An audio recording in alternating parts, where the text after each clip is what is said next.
Bonjour les anacalypsiens, bienvenue dans cette nouvelle vidéo d'Anacalypsie. Aujourd'hui on se retrouve pour une nouvelle vidéo et une nouvelle série complètement, puisque je vais enfin parler d'une émission que j'aime beaucoup et dont je n'ai parlé uniquement à travers une tier list ou deux, je ne sais plus combien de tier list j'ai fait autour de comment ça s'appelle, de Pékin Express, voilà ce qu'on va appeler Pékin Express. Je me souviens que j'ai fait une tier list de la dernière émission, j'ai fait une tier list une fois que l'émission était terminée.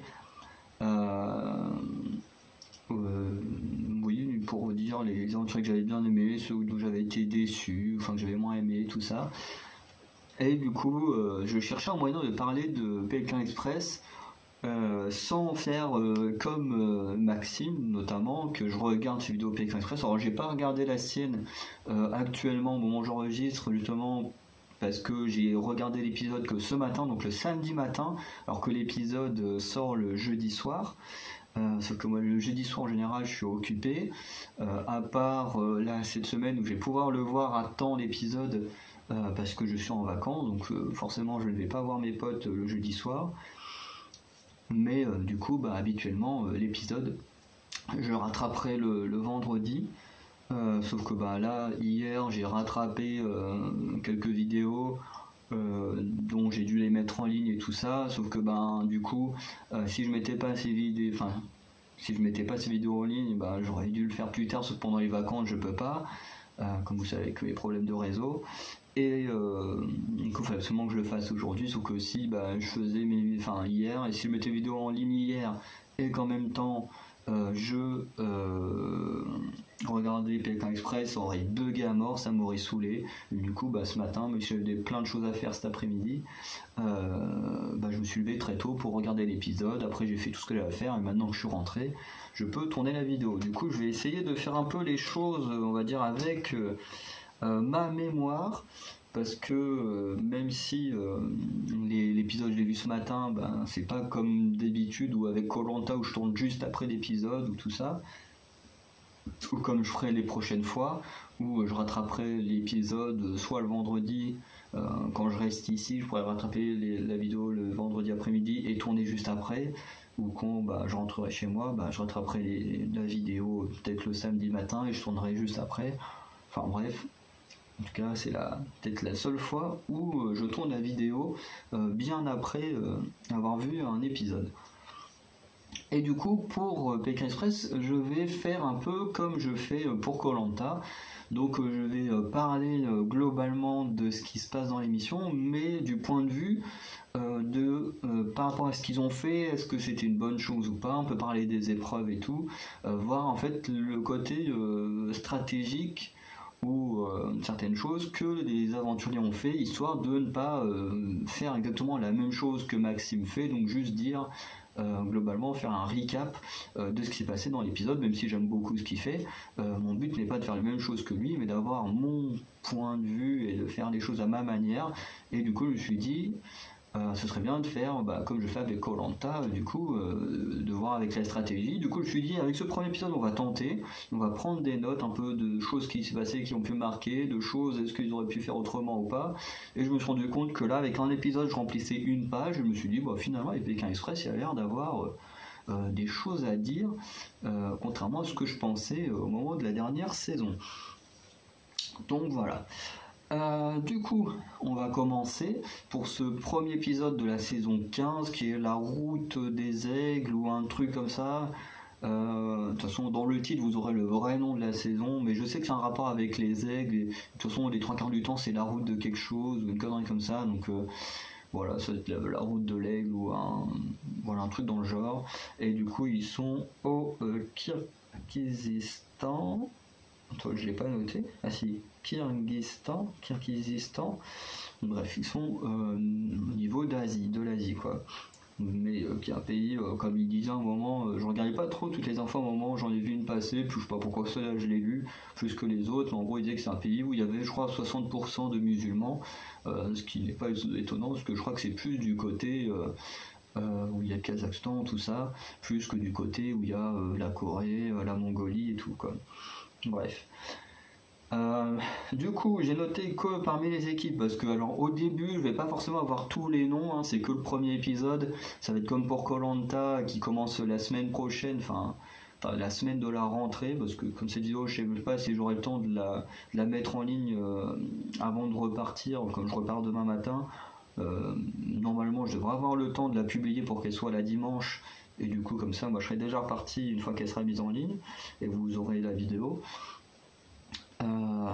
Mais du coup, au moment où vous avez enregistré, donc pas la semaine prochaine, mais la semaine de la rentrée, donc la semaine du 21, tout ça, donc ouais, c'est ça, parce que koh reprend le 22, le mardi 22. Et du coup, comme pour le premier épisode de koh, c'est toujours un peu compliqué parce qu'il y a des personnes qu'on voit beaucoup moins que les autres. Même là, ceux qui ont été éliminés, on les a pas beaucoup vus, honnêtement. C'était un peu bizarre. On les a tellement peu vus, honnêtement, que je pensais qu'il allait y avoir une certaine chose à la fin, mais on y reviendra. Du coup, pour l'instant, alors les noms petit à petit, je les ai marqués, mais voilà, enfin certains noms. Et pour koh ce sera pareil, il y aura forcément des gens qu'on verra beaucoup moins dans les premiers épisodes, donc ce sera assez compliqué au début d'avoir les noms de tout le monde et de se souvenir de tout le monde, surtout que bon, dans koh ils sont quand même beaucoup plus nombreux que là. Alors j'ai noté qu'on avait 2 sœurs. À la fin, je vous dirai qui sont mes 3 binômes préférés alors peut-être pas les 2 que j'aimerais voir en finale, mais on va dire les 3 que j'aimerais voir en demi-finale, parce que pour l'instant je veux pas trop me dire, là je me base que sur le premier épisode, mais globalement je vous dirai qui sont mes 3 binômes préférés que j'aimerais voir en demi-finale, et ensuite avec le temps on verra ceux que je préférerais voir en finale. Ensuite on a les frères belges. Voilà, on a 2 cousins qu'on n'a pas tant vu que ça. On a un grand-père et son petit-fils qu'on n'a pas beaucoup vu non plus. Alors, j'ai mis qu'on a un couple, mais en fait après j'ai compris plus tard qu'on en avait 2 parce qu'il y a un couple de jeunes et un couple de personnes un peu plus âgées, entre guillemets, même si c'est pas non plus des personnes retraitées et tout, mais bon voilà, il y a un groupe où on sent qu'ils sont dans peut-être autour de la trentaine et l'autre autour de la cinquantaine. Enfin 40-50 ou peut-être 20-30, enfin voilà. Et on a un duo qui est une mère et une fille. Et une petite discrétion, c'est que si des fois vous voyez que je parle bizarrement ou quoi que ce soit, c'est que j'ai une dent qui s'est cassée aujourd'hui. Du coup, c'est pas que ça me fait mal, mais c'est que ça frotte des fois contre ma langue et là ça me fait mal à la langue quand c'est le cas. Mais voilà, du coup, des fois je le sens moi-même quand je parle, que je parle pas comme d'habitude. Mais ne vous inquiétez pas, c'est pas non plus un gros problème. Mais je sens moi-même des fois que quand je parle pas comme il faut parce que quand je pense à ma dent, voilà, ça fait forcément un effet derrière. Bref. Du coup, début au Kirghizistan. Voilà, et après ça va continuer dans cette partie de l'Asie. Comme on a déjà vu dans certaines saisons, notamment, je me souviens qu'il y avait une sorte de peut-être pas de saison. Si, alors là, si c'était une saison All-Star, parce que je me souviens que je crois que c'était Fabrice, il y avait Fabrice et Brida qui a une saison, et quand Fabrice était revenu, il était à nouveau en binôme d'inconnus. Et du coup, il y avait déjà ce truc d'aveugle. Donc ça fait déjà au moins, je sais plus si c'est vraiment depuis le début ce truc où il y en a un qui est aveugle ou pas. En tout cas, cette année, comme alors je sais plus, l'année dernière, je suis pas certain que l'année dernière, les débuts, il y avait les aveugles comme ça, mais il y a dans le All Star, c'est quasiment sûr que ça avait commencé avec les aveugles aussi. Je me souviens avec les Corses là où la fille elle s'était pris un poteau ou un mur et tout qui avait gueulé et tout, c'était hyper drôle, je les adorais ces 2-là. Et du coup là ça commence, en gros Stéphane il leur dit voilà, il y en a un des 2 qui doit enlever son masque, enfin son bandeau qu'il a sur les yeux. Du coup les gens font un peu au pif, le binôme d'inconnus également. Voilà, les gens ils se disent de toute façon on sait pas vraiment ce qui va se passer, et du coup ils doivent faire leurs affaires et partir faire l'étape. Et en fait, la règle, alors, au début, je l'avais pas comprise. C'est une fois qu'ils étaient sur les barques, qu'ils doivent traverser un lac. Et en traversant ce lac, il y a des, alors ils appellent ça des portes, mais c'est des sortes de flotteurs. Ils doivent passer entre les flotteurs. Et en fait, au début, j'avais pas compris que en fait c'était l'aveugle qui doit ramer. Moi au début j'avais compris que celui qui voit il rame et puis bah, l'autre il restait comme ça à attendre. Et c'est vrai que dans un sens c'est pas logique. Enfin c'est pas logique. C'est logique dans le sens où voilà c'est le plus logique que celui qui voit puisse ramer. Mais si on veut ajouter la difficulté au jeu c'est pas logique que celui qui voit puisse ramer. Donc effectivement c'est l'aveugle qui doit ramer. Donc là il n'y a pas vraiment de stratégie à adapter puisque ben, les gens ne savent pas forcément à quoi s'attendre et notamment bah, tu peux pas vraiment savoir à l'avance qui sera meilleur pour ramer ou quoi que ce soit. Surtout que par exemple le duo du petit-fils et du grand-père, on aurait pu se dire bah tiens le petit-fils aurait peut-être dû rester aveugle pour ramer puisque étant plus jeune il aurait plus de fougue et tout, et pourtant le grand-père a hyper bien géré l'épreuve, donc voilà il n'y avait pas forcément, bon, à part pour le binôme d'inconnus, mais bon je pense qu'on reviendra de temps en temps sur du coup, pour les trois, on va dire, qui traversent le parce que souvent j'ai pris les trois premiers et après j'ai pas trop cherché à non plus mettre tout le monde à chaque fois. Mais globalement, on a d'abord les frères belges qui ont réussi à traverser le lac en premier. Et du coup, qui ont récupéré. Est-ce que je l'ai marqué là? Non, je l'ai pas marqué tout de suite, donc on va pas le dire là. Du coup, ils arrivent en premier à traverser. Ensuite, on a le binôme des inconnus, donc qui commence plutôt très bien, mais qui du coup vont galérer quelques secondes après, je le dirais. Ensuite, on a les sœurs monégasques qui vont partir en troisième, et on a un couple qui va suivre parce que effectivement à ce moment-là, ils doivent faire leur valise, enfin leur sac, remplir leur sac de ce qu'il y a dans leur valise. Sauf que bah, celui qui voit, bah, il sait ce qu'il fait, sauf que celui qui voit pas, il doit quand même remplir son sac sans vraiment savoir réellement ce qu'il prend. Bref. Et du coup, le problème, c'est que Étienne, du duo de binôme, voilà, va beaucoup se faire remarquer dans cet épisode, va faire perdre du temps à son équipe, puisqu'il ne va pas donner les indications comme il faut à son équipière, qui s'appelle Sylvie, je crois. Alors, attendez, je vérifie, je veux pas dire de bêtises. Merde, comment elle s'appelle ? J'ai dû le noter quelque part. Sarah, c'est pas ça. Le couple Alex et Sylvie. Alors il y a bien une Sylvie, mais c'est pas du bon binôme. Alex et Étienne. Ah oui, ok. Non, bah finalement, j'ai pas dû avoir marqué le nom de la fille du binôme des inconnus. J'ai marqué beaucoup de noms que j'ai remarqué. Non, mais je sais plus comment elle s'appelle. Je sais plus comment elle s'appelle. Il y a beaucoup de noms que j'ai pas eu le temps de marquer, du coup je me souviens pas. Bon bah du coup, bah, celle qui est en binôme avec Étienne.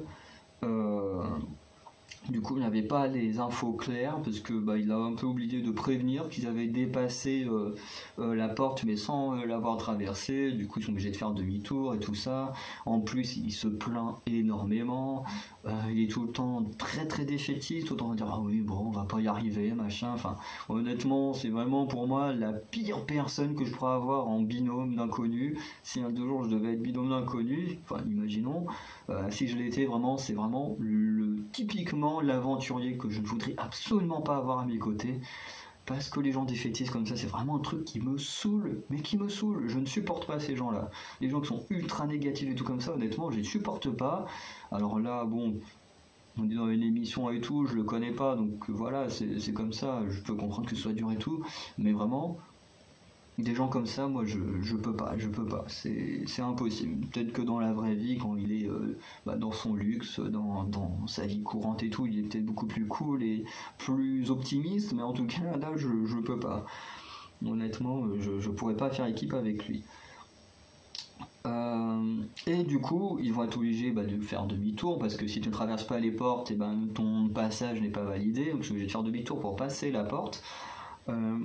Et du coup, pendant ce temps-là, il y a les sœurs qui vont réussir à passer. Alors, ils vont passer ensemble, Et le sort s'acharne sur les binômes, parce que les deux binômes, donc les sœurs et les inconnus vont passer, et en fait les sœurs vont continuer, et le binôme d'inconnus en fait va être bloqué parce que il y a la barque qui est comme ça, et en fait derrière il est attaché à une sorte de tonneau, sûrement avec leur sac et tout, sauf que ce truc là va se bloquer dans une des bouées.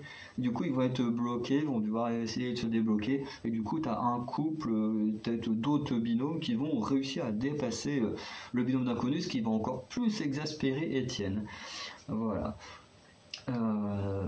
Et du coup, comme je disais, il y a une nouvelle règle que les frères belges vont réussir à attraper, parce qu'en fait, ils vont choper une carte qui s'appelle le Pass Express, qui a plus ou moins plusieurs règles. C'est que d'abord, le Pass Express t'évite d'être pris pour le duel final, donc ça c'est génial. Si on te dit tiens toi je veux, c'est un peu comme un collier d'immunité de Koh-Lanta, voilà, pour faire simple, c'est un collier d'immunité. Voilà. Sauf que ce collier, on va dire, ce pass express, ne peut pas être utilisé après la 7e étape. C'est-à-dire que s'ils veulent la jouer, c'est avant la 7e étape. Et elle ne peut être jouée qu'une seule fois. Donc il faut bien choisir son coup. Voilà, si tu sens qu'on veut s'en prendre de toi, boum, tu l'utilises, et comme ça, t'es safe. Mais une fois que tu l'as utilisé, le truc il est plus bon. Voilà. Et comme il disait, le pass peut être utilisé uniquement quand tu es en danger. Par exemple, si tu es immunisé parce que tu as gagné l'épreuve d'immunité, ou parce que tu as gagné l'étape, forcément le pass express ne sert à rien. Voilà. C'est de mémoire, il n'y a rien de plus vraiment à rajouter à ce pass express. C'est Vanessa, finalement j'avais écrit son nom, du binôme des inconnus. Là, il y a entre Étienne et Vanessa, il y a une mésentente, puisque Vanessa dit que ils sont sur une route en campagne, donc il n'y a pas beaucoup de voitures qui passent, il faut bien noter ça, il y a très très peu de voitures qui passent. La preuve étant que doit y avoir 8 binômes, un truc comme ça. On va calculer. Sœur, frère, cousin, grand-père, petit-fils, mère et fille, 2 couples. Attends, ils sont 7 binômes. Ils sont que 7 binômes. Bref. Ils sont entre 7 et 8 binômes. Voilà. Ils sont entre 7 et 8 binômes. Et il y en a 4 qui vont jamais partir du lac. Donc ça fait quand même, et beaucoup, ça fait quand même la moitié s'ils sont 8, et plus de la moitié s'ils sont 7, qui ont réussi, qui n'ont pas réussi plutôt à quitter le lac. Donc ils sont sur une route dans la campagne, pas très loin du lac qu'ils viennent de traverser, avec très très peu de passages de voitures. Et du coup, il y a Vanessa qui se dit, faut aller vers la route opposée, aller dans le sens opposé de la route, pour passer derrière tous les autres candidats et être les premiers à intercepter les voitures. Ce que Étienne, lui, il trouve stupide, parce que pour lui, il faut avancer vers le truc final, et puis arrêter une voiture si elle passe. Et j'avoue que moi, je suis clairement d'accord avec la stratégie de Vanessa. Alors malheureusement, elle ne sera pas payante, puisqu'ils n'arriveront jamais à prendre une voiture, mais clairement, la stratégie de Vanessa, c'est clairement la meilleure à prendre. Parce que si tu avances, alors que tu es dans un endroit où il y a très très peu de voitures, c'est logique que ceux qui sont derrière toi vont arrêter les voitures avant. Et du coup, si eux ont pu prendre la voiture, ils vont avancer. Et s'ils n'ont pas pu prendre la voiture, ils vont pas te prendre toi alors qu'ils n'ont pas voulu prendre les autres, je veux dire. Bref, donc pour moi, c'est beaucoup plus logique effectivement de se placer à l'arrière. Effectivement, c'est comme si tu partais en dernier, mais en même temps, chaque voiture qui arrive, c'est toi qui l'arrêtes en premier, donc tu as plus de chances de prendre une voiture que les autres. Donc là-dessus, j'ai trouvé que Étienne n'avait pas suffisamment bien réfléchi à la stratégie, et que là-dessus, Vanessa avait été beaucoup plus intelligente. Et comme je disais, malheureusement, ça ne va pas payer.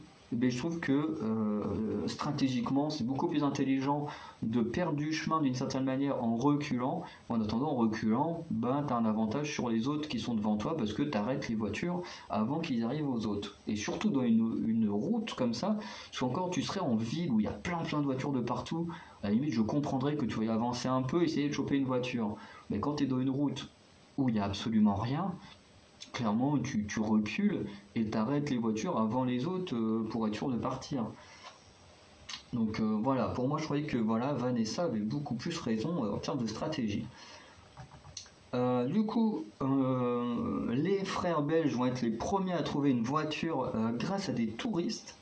Sauf que là aussi, petite question qu'on peut se poser, le touriste, au bout d'un moment, il va s'arrêter et il va leur dire voilà, moi je vais faire un petit détour, il y a de l'eau là. Enfin, je dis ce qui a été traduit sur mon écran. Hein.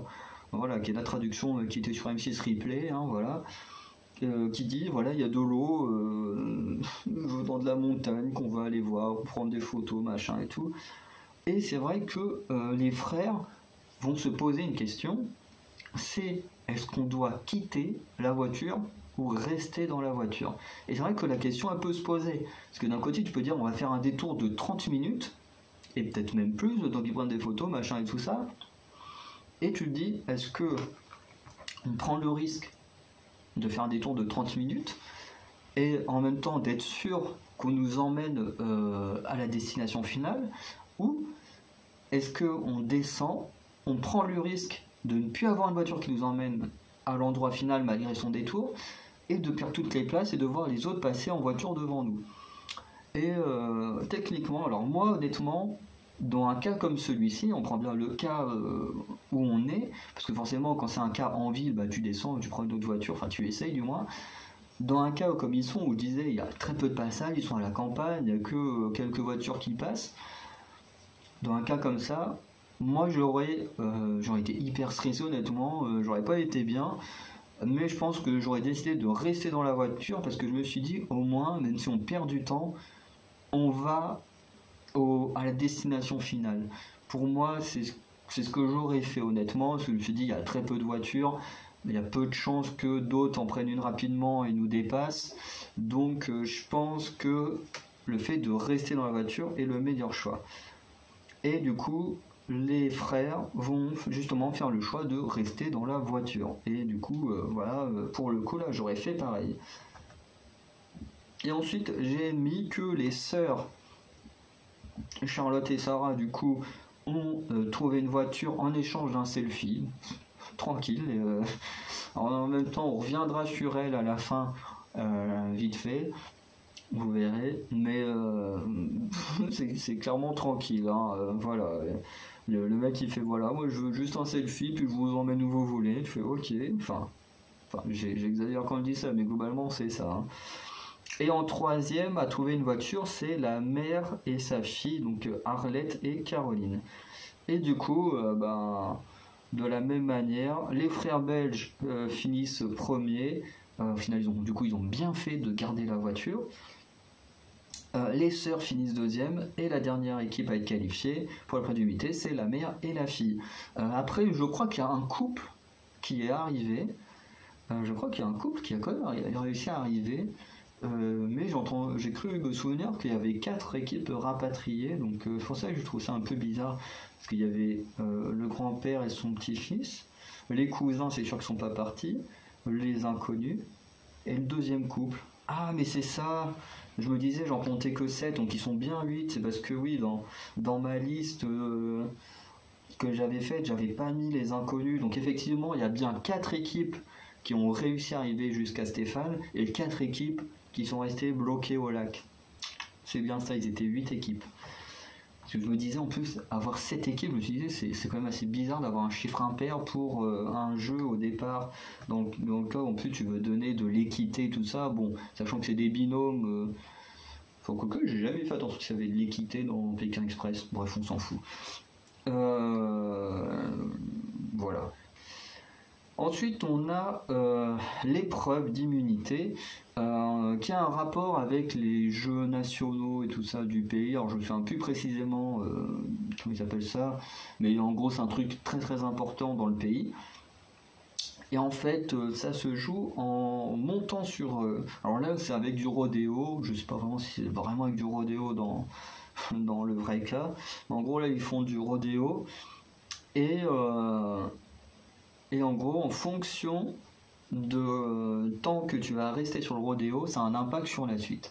En gros, si tu tombes avant les 20 secondes, tu passes ton tour. Voilà, tu ne peux pas jouer.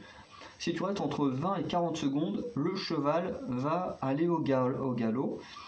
Et si tu restes plus de 40 secondes, le cheval va avancer tranquillement. Si tu dépasses les 1 minute, je ne sais pas ce que ça fait, mais ce qu'il faut savoir, c'est que Sarah est restée 57 secondes. Elle aurait pu passer les 1 minute et ça aurait été très intéressant de savoir ce que ça fait quand tu dépasses les 1 minute, mais malheureusement, personne ne dépassera ce score-là. Du coup, l'autre, parce que comme ils sont deux, le deuxième, lui, en fait, il va être sur une charrette tirée par un cheval, comme je disais. Donc, en fonction du temps que tu as fait, le cheval va avancer à différentes vitesses. Celui qui a l'arc, enfin celui qui est dans la charrette, va avoir un arc et devra tirer dans des cibles pendant que la charrette avance. Et du coup, dans les cibles, il y a plein de points et tout ça. Donc, il y a des points normaux et il y a des moins quelque chose. Voilà. Du coup, j'ai pas trop mis le choix de qui avait été choisi pour faire le rodéo ou pour faire le tir à l'arc. Tout ce qu'on peut dire en tout cas, c'est pour le rodéo, les choix ont été plutôt bien faits. Alors, on sait pas trop ce que ça aurait donné à l'inverse, mais je trouvais que les choix ont été bien faits parce que dans le général, à part le dernier passage de Caroline et le premier passage de Sarah, ils ont tous fait entre 20 secondes et 1 minute. Voilà. Parce que comme j'ai mis, Sarah va totalement se planter. Effectivement, elle le dit elle-même, elle fait c'est un peu la honte de se présenter comme étant une cavalière parce que les deux sœurs ont l'air de faire de l'équitation et tout ça. Et c'est vrai que tu commences ton premier tour et tu tombes quasiment aussitôt. C'est vrai que on va pas dire que c'est la honte, parce que on sait pas tous comment on aurait pu faire, mais surtout que quand après elle fait clairement le meilleur temps entre guillemets en restant 57 secondes, tu dis voilà, elle s'est quand même très très bien rattrapée. C'est juste voilà, elle a mal choisi sa position la première fois et au moins elle s'est bien rattrapée après, parce que même la deuxième fois elle est restée très longtemps sur le truc. Et après, pareil, au niveau des garçons, je crois que le gars, il va tout le temps rester entre les 20 et 40 secondes, donc plutôt constant, donc voilà, plutôt tranquille. Même la dernière fois, je crois qu'il fait pile poil 20 secondes, donc un peu à la limite, mais voilà. Et du coup, les garçons sont les seuls à ne pas avoir fait passer leur tour une fois.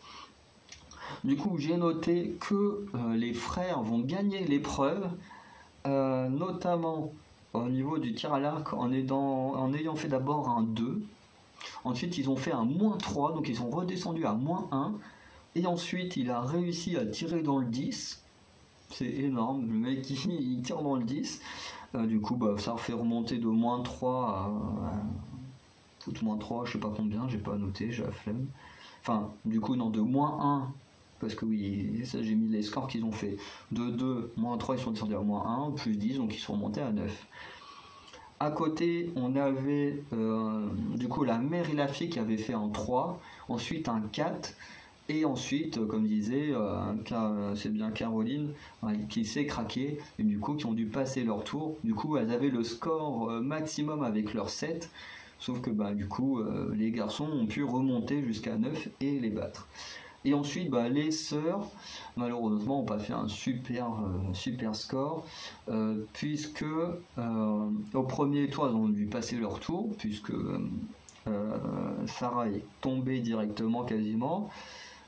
Ensuite, elles ont fait 1. Et au dernier tour, Charlotte a tiré dans le -1, donc elles sont tombées à 0. Donc malheureusement, voilà.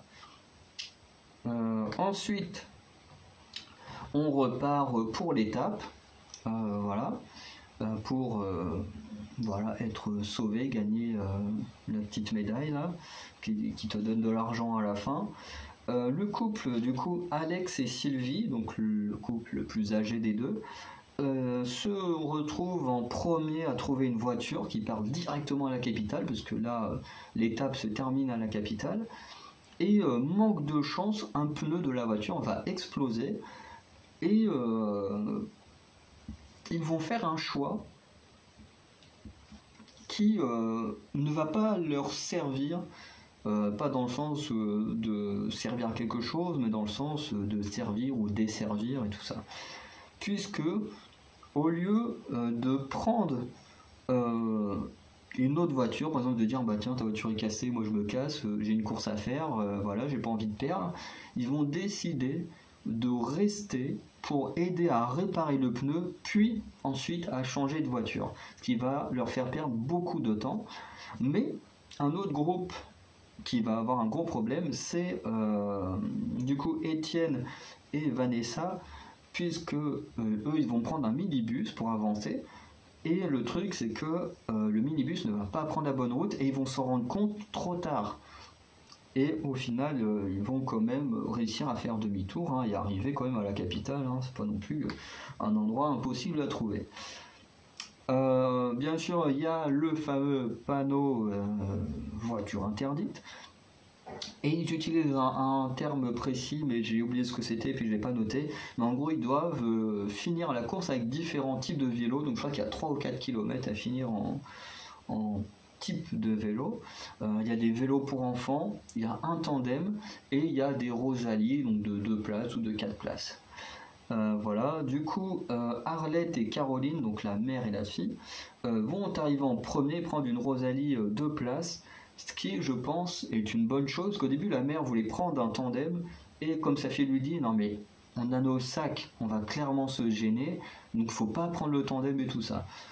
Donc elles prennent la Rosalie. Après, on a les frères belges qui vont prendre les vélos pour enfants.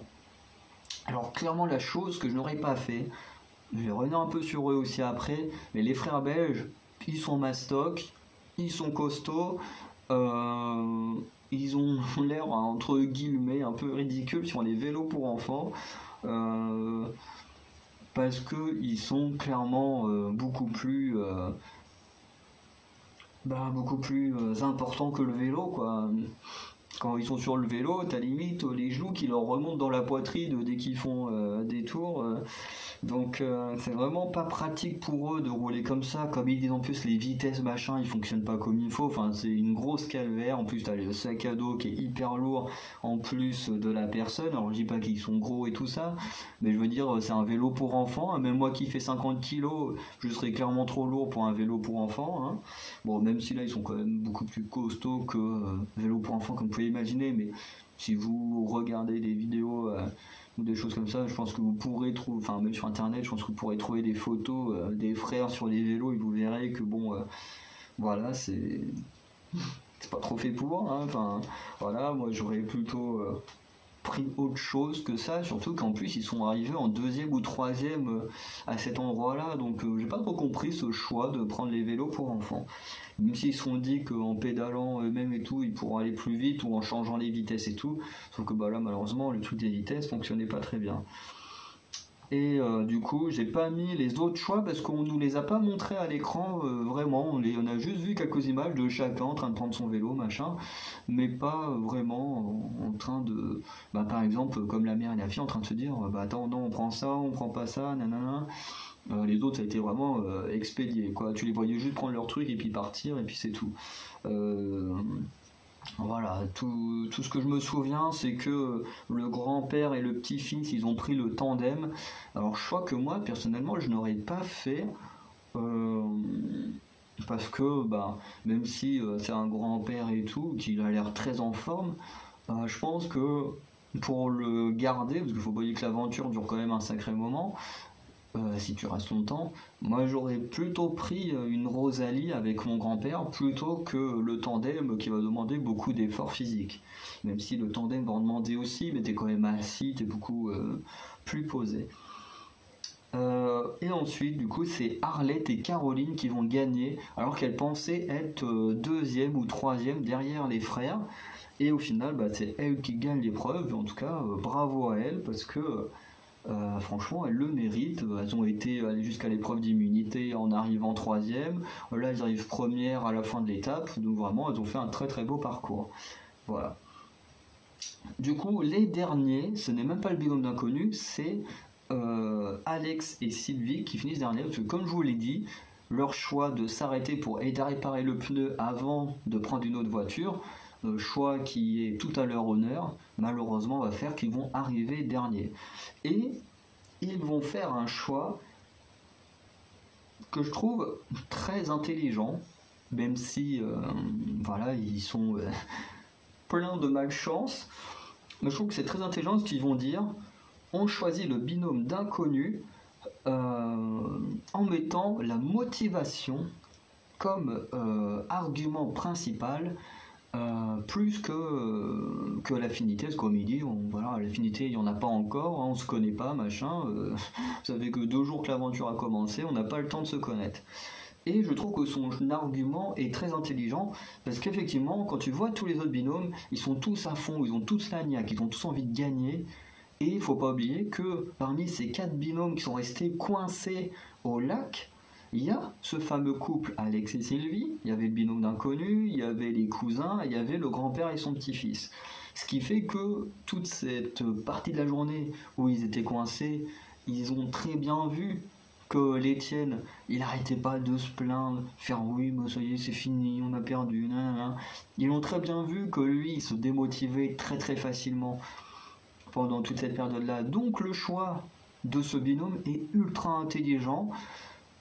Et en plus, même pendant l'épreuve, là, mince, comment ils appellent ça déjà comment ils appellent ça? Le duel final, voilà. Pendant le duel final, ça va même s'avérer, parce que comme Étienne va partir après Alex, ça va être là, oh bon, bah il est parti avant moi, ça y est, c'est fini, machin. Oh, franchement, il est insupportable, il m'insupporte. Après, en termes de show, il est très très bien parce que le but dans une émission c'est te donner des personnages que tu vas adorer et tout, comme à koh il y a des gens que tu adores et tout ça, et il y a des gens aussi qu'on va te le faire détester, là plus ou moins comme Étienne, et de l'autre côté comme enfin dans koh comme on a pu faire avec Clémentine, même si alors moi ça marche pas du tout parce que j'adore Clémentine, mais bah, la majorité des Français détestent Clémentine. Mais vous voyez un peu ce que je veux dire, il faut créer des gens que les gens vont adorer, des gens qu'on va détester. Voilà, même si moi je serai jamais au point de détester les gens dans la vraie vie, quoi. Les tiennes, je vais jamais aller lui envoyer des messages pour la harceler ou l'insulter. Mais c'est vrai qu'en termes de duo, ben, avoir un mec comme ça donne pas trop envie de le supporter. Mais en même temps, c'est très amusant de le voir de temps en temps, parce que tu te dis, mais qu'est-ce qu'il fout là? Qu'est-ce qu'il fout là? Pourtant, il sait à quoi s'attendre, mais il est là, en train de souffrir et tout, c'est très drôle. Du coup,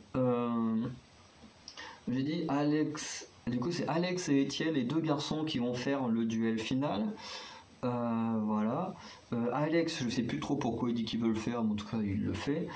Et Étienne va se lancer à la grande surprise à la place de Vanessa. Alors lui qui est pas sportif et tout ça, c'est assez étonnant qu'il se lance. Et quand Stéphane va lui dire bah pourquoi tu veux faire le duel final, il va dire ça se passe de commentaires. Et c'est la 2e fois parce que comme ils ont fait avant dernier, je sais plus quoi, ou non, c'est quand ils ont été choisis, Vanessa va dire oui, moi globalement ça me fait chier d'être choisi. En même temps, pour tout le monde, ça les ferait chier d'être choisi. Et lui, il va être là, ça se passe de commentaires. Et c'est très chiant. Ça c'est très chiant, parce que le reste qui soit chiant à se plaindre et tout, à la limite c'est marrant et tout, mais au bout d'un moment, dis pourquoi t'es pas content. Parce que au bout d'un moment c'est chiant, je veux dire, un client en télé, faut que faut qu'il parle, faut qu'il raconte des choses, faut qu'il s'exprime. Même s'ils auraient fait une petite dispute et tout, on s'en fout, ça aurait été drôle. Mais là, c'est juste chiant, il veut rien dire, ce espèce de commentaire. Si tu veux rien dire, casse-toi, quoi. Ouais, je suis désolé de le dire comme ça, mais au bout d'un moment, en plus il le dit 2 fois, alors forcément avec le montage, ça paraît très proche, mais le mec il sort ça 2 fois comme ça. Bon, après est-ce qu'il l'a pas dit un peu après et que ça a été enlevé au montage, on le sait pas. Mais j'avoue que ça m'a un peu saoulé qu'à 2 reprises nous sortent. Ouais, bon, ça se passe de commentaires, j'ai rien envie de dire. Voilà. Du coup, les deux vont faire la mission. Comme je disais, Alex va partir avant Étienne, va être un peu plus rapide à prendre une voiture. Euh, Ensuite, il va se perdre globalement pour trouver l'entrée du marché, parce qu'ils sont dans une sorte de marché. Étienne, lui, va arriver un peu après. Il va arriver en premier sur son épreuve. Il arrive en premier sur l'épreuve. Et leur épreuve, c'est de faire 5 nouilles sans les casser et tout, quand même assez longues les nouilles. Du coup, il va commencer, il va aller quand même moins vite qu'Alex, parce qu'Alex lui est arrivé, et puis il va être en mode wouhou, tranquille, la cuisine c'est ma spécialité, donc lui il fait ses 5 nouilles beaucoup plus vite que Étienne, du coup il rattrape pas mal son retard, sauf qu'en repartant, il va prendre une voiture, et pareil, il va lui arriver une couille qui fait que Étienne va repasser devant, mais je ne sais plus ce qui lui arrive, surtout qu'en plus Étienne, en plus, il repart. Puis là, il se prend tous les feux rouges, alors ça y est, c'est encore la mort, il est là. Oh, il y a tous les feux rouges. C'est fini, on a perdu. Oh, putain, il est insupportable. Enfin, j'aime bien parce que d'un côté, je le trouve insupportable, mais en même temps, ça me fait marrer ses réactions. Parce que tu te dis, mais qui réagit comme ça à Pékin Express? Et, euh, et du coup, pour Alex, je sais plus ce qui passe, qui fait qu'il n'arrive pas premier. Parce que du coup, oui, Étienne va quand même gagner le duel final. Donc le mec, il passe sa vie à se plaindre, mais il gagne le duel final. Euh, et Alex va avoir la plus grosse déception de sa vie, parce que lui, il arrive, et en fait, il voit sa femme, Sylvie, toute seule dans un coin. Et en fait, il n'avait pas remarqué que Étienne et Vanessa étaient un peu plus loin. Et du coup, bah, qu'ils avaient gagné. Et en fait, il arrive sur le truc, il est hyper content, machin. Et puis bah, là, elle lui dit, enfin, lui dit pas regarde, comment lui dit, mais Étienne est déjà arrivé, quoi. Et là, d'un coup, la déception, bah, forcément, là, je comprends qu'il se soit énervé contre lui-même et tout, parce que vraiment, il est arrivé, il a pas capté que l'autre était là. Moi, honnêtement, à sa place, j'aurais pu faire la même chose, hein, parce que je suis très focus dans ce que je fais et tout, et des fois, ben, je ne vois pas ce qui se passe en dehors de mes œillères, et ce qui peut que des fois, je peux rater des gens qui passent à côté de moi, que je connais, et puis, enfin, sans vouloir forcément leur mettre devant, quoi. Et c'est vrai que, dans un sens, il était tellement focus sur la victoire, il a vu sa femme, il n'avait que sa tête en femme et tout, dire oui, on va gagner, on a gagné, et après, bah, forcément, très très grosse déception, et voilà. Et du coup, alors au début j'étais très étonné parce qu'il tire l'enveloppe et l'enveloppe est éliminatoire. Et là je me suis dit, pourquoi? Pourquoi l'épreuve est éliminatoire dès le premier jour, enfin le première étape? C'est extrêmement rare que ce soit éliminatoire dès la première étape. Je veux dire, l'année dernière, que l'épreuve, enfin que l'enveloppe est éliminatoire au premier tour, je peux comprendre parce que le duo des inconnus de l'année dernière, ça ne marchait mais absolument pas du tout. Parce qu'à chaque fois, ils font exprès de prendre des gens qui sont plutôt contraires. Et c'est vrai que l'année dernière, mais c'était un nul. Les deux, ils se supportaient pas. T'avais la prof de musique classique et tout. T'avais le mec qui est un peu le rappeur de banlieue et tout. Enfin voilà, c'était vraiment deux extrêmes du monde de la musique. Et bah forcément, ça matchait pas du tout. C'était du gros n'importe quoi. Et du coup, qu'ils aient éliminé ce binôme-là dès le début, tu te dis, ok, c'est à peu près compréhensible. Le truc, ça marche pas du tout entre ces deux-là. On les met de côté. Et, euh, et là, ben, c'était un peu bizarre qu'ils éliminent quelqu'un au premier tour, honnêtement, je trouvais ça très bizarre, surtout un binôme qui marche bien, qu'on a très peu vu, mais du peu qu'on a vu, qui a fait une super belle action, même si comme ils disent, oui, les machins ont été mis sous enveloppe il y a longtemps, avant l'émission et tout. Quand on voit le cas de la saison précédente, on se demande vraiment si les enveloppes sont faites si à l'avance que ça, hein.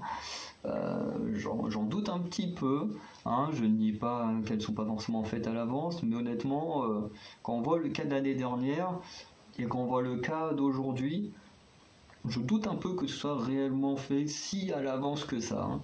Je pense qu'elle doit plutôt être fait entre deux, une fois qu'on a vu un peu comment ça a commencé entre les deux groupes, hein. Parce que je pense pas que Stéphane Rottenberg se promène avec 10 000 enveloppes sur lui tous les jours. Et, euh, et du coup, finalement, on apprend qu'ils ne sont pas éliminés. Eh oui, C'est logique, le duo il marche bien, pourquoi l'éliminer? Et oui, et du coup, alors très surpris quand même, parce que je me souviens que l'année dernière, c'était les deux frères, là, je sais plus comment ils s'appellent, qui avaient été très très loin, qui étaient très forts, qui dès qu'ils avaient pu être éliminés, avaient été éliminés. Et du coup, qui avaient été les binômes cachés, le binôme caché et tout, mais c'était quand même assez tard dans l'aventure. Là, on a quand même le binôme caché dès le deuxième épisode. C'est hyper tôt, en plus un truc que moi j'aime beaucoup parce que c'est très amusant, tu dois pas te faire choper, mais en même temps tu dois quand même arriver dans le top 3 ou un truc comme ça, enfin c'est hyper dur si tu veux garder ta place. En plus, si tu y arrives pas, eh ben tu es éliminé et au final du coup il n'y a pas de duel final et tout, donc c'est hyper stressant et tout le temps. Enfin, j'adore ce truc du binôme caché.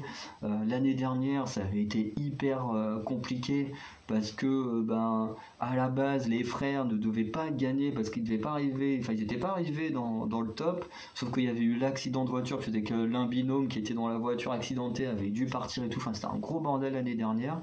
On espère en tout cas que cette fois au binôme caché il n'y aura pas d'accident, parce que l'année dernière il y avait même eu un mort, alors pas parmi les binômes, mais il y avait eu un mort dans l'accident de voiture et tout, donc c'était vraiment un truc catastrophique. Et là on espère en tout cas que tout se passera bien. Et du coup que les choses se feront à la normale, parce que du coup l'année dernière les frères avaient pu être réintégrés à l'aventure du fait de remplacer ce binôme qui est parti à l'hôpital, alors que normalement c'est eux qui auraient dû être éliminés. Voilà. Et du coup, là, Alex et Sylvie vont être ce fameux binôme caché, et j'ai très hâte de voir ce qu'ils m'ont donné en tant que binôme caché. Avec le teaser, ça donne très très envie, surtout que ça me rappelle, il y a un extrait où ça me rappelle vraiment le genre de jeu auquel je joue actuellement, qui est The Last of Us, ou tous ces jeux comme ça, où t'as des PNJ qui essaient de te traquer puis que tu te caches. Tu les vois à un moment à moitié cachés dans les bois et tout, puis tu vois les autres là qui sont là en train de chercher comme ça, là. Ouais, non, on va perdre du temps, faut qu'on s'en aille et tout. Ça me fait vraiment penser à ça, j'ai trouvé ça très drôle. Et en tout cas, voilà, j'ai très très hâte de voir la suite de cette saison, qui je trouve est plutôt très intéressante. Alors maintenant, avant de finir la vidéo, je vais vous donner mon top 3, les 3 groupes que je préfère. Alors pas forcément du premier au dernier, mais de ceux dont j'ai le moins de choses à dire, ceux que j'ai le plus de choses à dire. D'abord, il y a la mère et la sœur, la mère et la fille, donc Caroline et Arlette, que honnêtement j'ai bien aimé. Le duo il fonctionne bien. Il y a eu une bonne dispute et tout sur sur la Rosalie et tout, c'était très drôle parce que moi, j'aime bien les disputes quand les gens ils se disputent et tout. Comme je disais, les Corses il y a 2 ans je crois, pendant le All-Star, ils étaient incroyables, ils se gueulaient tout le temps dessus, c'était magnifique à voir, moi j'adore ça. Surtout que je trouve que c'est toujours mieux quand c'est des disputes comme ça entre couples, enfin là eux ils étaient ex-couples, mais je trouve que c'est toujours plus drôle quand c'est des gens comme ça qui se disputent, ou une mère et une fille et tout, plutôt que comme à Koh Lanta, quand c'est vraiment pour des conneries en mode oh là là, t'as pas ramassé du bois, oh là là, c'est pas bien, machin. C'est toujours un peu. Enfin, les disputes à Koh Lanta, c'est toujours un peu de l'enfantillage, que quand c'est à Pékin Express, c'est toujours plus drôle parce que c'est toujours des rapports familiaux ou d'amis et tout. Moi, ça me fait toujours plus rire. Voilà. Et du coup, c'est vrai que moi, je les ai trouvés très drôles, plutôt bien divertissantes, surtout cette petite dispute sur la Rosalie. Et en plus, elles ont plutôt bien géré. Elles ont réussi à, comme je disais, elles ont fini 3e pour l'épreuve d'immunité, donc la dernière équipe à se qualifier. Ensuite, elles ont gagné l'étape, donc globalement, c'est une équipe qui peut être très dangereuse pour la suite. Ensuite, un autre binôme que j'aime beaucoup, c'est le binôme des frères belges. Les frères belges qui, pareil, ont fait un très très gros parcours. Ils sont été les premiers à traverser le lac, les premiers à arriver pour l'épreuve d'immunité. L'équipe, du coup, qui a gagné l'épreuve d'immunité, et ensuite qui ont fini 2e pour l'étape. Donc vraiment une équipe pareil qui envoie du très très lourd. En plus ils ont ce fameux pass express. Donc avec leur pass express, ils sont sûrs de faire une étape de plus que ce qu'on peut penser. Donc si un jour ils ne gagnent pas d'immunité ni d'étape, et on sait qu'ils ont toujours cette petite enveloppe pour rester un tour de plus. Donc ça c'est plutôt cool. Et en tout cas, on sait que eux, ils vont plus ou moins aller loin parce qu'ils sont vraiment assez bons et tout, ils gèrent plutôt bien. Après, je voulais revenir sur ce binôme, que je vous disais que j'en parlerai un peu plus loin. C'est que j'ai l'impression que c'est un binôme qui est là pour nous rappeler les frères Bûcherons. Parce que c'est justement, voilà, si vous voyez les frères Bûcherons, vous vous en souvenez. Alors, ils n'ont pas la même carrure, ils sont quand même un peu moins mastoc que les frères Bûcherons, mais quand même bien importants. Et imaginez les frères Bûcherons sur des vélos d'enfants. Bah là, c'est un peu la même image que vous devez avoir avec les deux frères belges. Et c'est vrai que dans les mecs qu'ils ont pris, les deux frères, moi honnêtement, j'ai pensé aux frères Bûcherons quasiment tout l'épisode. Alors, ils n'étaient pas à se mettre sur la tronche, entre guillemets, enfin les frères Bûcherons ils se tapaient pas dessus, hein, mais vraiment ça gueulait énormément, c'était très très divertissant aussi les frères Bûcherons. En plus, je crois que dans la même saison, je crois qu'on a eu les frères Bûcherons et les Corses, hein, c'était incroyable. Et du coup, là, comment dire, là je trouve qu'on a un binôme qui me fait beaucoup penser à ça. Alors ils sont quand même, ils gèrent quand même un petit peu mieux pour prendre les voitures, faire le stop et tout ça. Mais honnêtement, j'ai toujours en tête les Bûcherons quand je le vois ce binôme-là, donc à voir par la suite. Mais je sais pas si je suis le seul hein, dont c'est le cas, mais honnêtement, ça me fait un peu penser à ça. Et ensuite, le troisième duo que j'aime bien, que j'aimerais bien voir aller très loin, c'est le binôme des deux sœurs, donc Charlotte et Sarah. Malgré l'histoire assez classique, oui, on est parce qu'elles m'ont beaucoup fait penser à putain comment elle s'appelait, c'était Cléo, non, attends, comment Cléophina et quelque chose là, ah putain j'ai oublié. C'était un truc comme ça, c'était les anciennes Miss, enfin celles qui avaient participé à Miss France mais qui ne sont jamais devenues Miss France. Qui était un duo que j'adorais dans leur saison. C'était soit mon duo préféré, soit un de mes duos préférés. Parce que je sais plus si c'est elles qui étaient si elles étaient dans la même saison que le binôme d'inconnus, Florian et je crois que c'était Benjamin, un truc comme ça, qui était mon préféré aussi de leur saison. Mais je crois que les Miss, elles étaient dans une autre saison, enfin je sais plus trop. En tout cas, les Miss, je les adorais. Et c'est vrai que ce soit là, Charlotte et Sarah ou les Miss, c'est un peu le même sorte d'histoire où c'est en mode, bah, d'un côté on est les Miss, voilà, on nous voit comme des jolies filles, machin, mais on veut prouver que bah, on n'est pas que ça, machin et tout. Là c'est un peu pareil, c'est un peu, bah, comme ils disent, c'est les filles qui viennent de Monaco, un peu des filles de riches et tout. Voilà, donc on veut montrer que voilà, on n'est pas que ça, les filles à papa, et qu'on peut, voilà. Réussir l'aventure Pékin Express par nous-mêmes en étant dans la galère. Et du coup, c'est vrai que j'aime beaucoup ce binôme. Et ce qui me fait également beaucoup penser aux Miss, c'est que bah, comme les Miss, on a quand même de très belles filles qui sont là et qui, bah, du coup, être des très jolies filles, ben, ça aide énormément pour le stop. Comme on l'a vu là, elles ont juste eu besoin d'un selfie pour qu'on les emmène à destination. Et du coup, elles ont fini deuxième pour être à l'épreuve d'immunité. Bon, après, ça a un peu moins bien marché pour arriver à la capitale, parce que c'est vrai qu'à part la première et deuxième place, bah, je me souviens pas vraiment du classement d'après. Bon, elles n'ont pas été dernières ni avant-dernières, donc voilà, donc plutôt été tranquille dans le milieu. Mais c'est vrai que quand on voit ça, moi ça m'a tellement rappelé les anciennes Miss, où c'était un peu pareil, comme elles étaient jolies, bah, franchement ça marchait plutôt très bien. Et on a la même chose, je crois que c'était l'année dernière, je me demande si c'était pas l'année dernière où pareil on avait deux sœurs là, enfin deux sœurs ou deux amies pareil qui jouaient beaucoup de leur charme pour réussir à faire du stop, où il y avait même eu des polémiques parce qu'elles avaient promis à un gars d'aller manger ou boire un truc avec lui quelque part s'il les emmenait à tel endroit, puis que au montage on a eu l'impression qu'elles étaient parties comme des rapaces en mode hey merci on se casse maintenant, alors qu'après elles ont dit qu'elles avaient quand même tenu leurs promesses. Bon, on ne saura jamais, mais en tout cas ce binôme là, si vous vous souvenez, parce que je me souviens pas des noms, avait également beaucoup usé de leur charme et tout, et que ça fonctionnait très bien, surtout sur les hommes. Donc c'est, on va dire que quand tu es ce genre de binôme, tu as un petit peu des facilités entre guillemets. Mais En tout cas, c'est pas forcément ce qui fait que tu vas gagner, parce que les Miss n'ont jamais gagné. Là, on sait pas, en tout cas, elles n'ont pas gagné l'immunité ni l'étape, donc ça ne fait pas tout non plus. Mais honnêtement, c'est un binôme que moi j'ai trouvé très cool, très divertissant. En plus, elles ont une bonne alchimie et tout, donc à voir ce qu'elles donneront par la suite dans l'aventure, parce que si elles ont déjà réussi à aller très vite pour aller à l'épreuve d'immunité, c'est qu'elles peuvent le refaire et peut-être même gagner une étape, donc à voir la semaine prochaine. Donc voilà, la vidéo est un peu longue et tout. Voilà, j'essaierai d'être. De toute façon, c'est un peu comme vidéo commentaire, c'est toujours un peu long. Alors, je vous mettrai pas de photos pour cette vidéo là, parce que comme je sais que pour Koh-Lanta, faut mieux éviter de prendre des photos, parce que la production qui gère Koh-Lanta est pas très fan que les gens fassent des vidéos Koh-Lanta ou qu'on prenne des photos et tout. Donc c'est pour ça que pour Koh-Lanta j'en mets pas, parce que je sais que les gros youtubeurs comme Maxime, je sais pas, mais des potes de Maxime ont eu des problèmes avec ça, donc c'est pour ça que moi j'en mets pas, parce que en voyant leurs vidéos je le sais.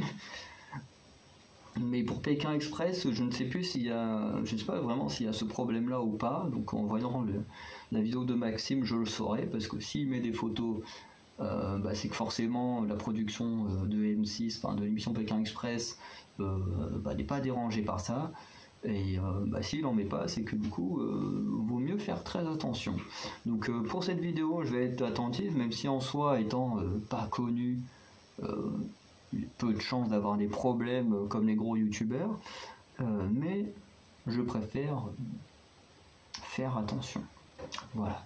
Donc, on va s'arrêter là pour cette vidéo. On se dit à la semaine prochaine pour la review de l'épisode 2, notamment avec le binôme caché, et on va analyser ensemble, ou plutôt je vais analyser pour vous, les choix du binôme caché pour rester caché et tenter de récupérer leur place dans l'aventure.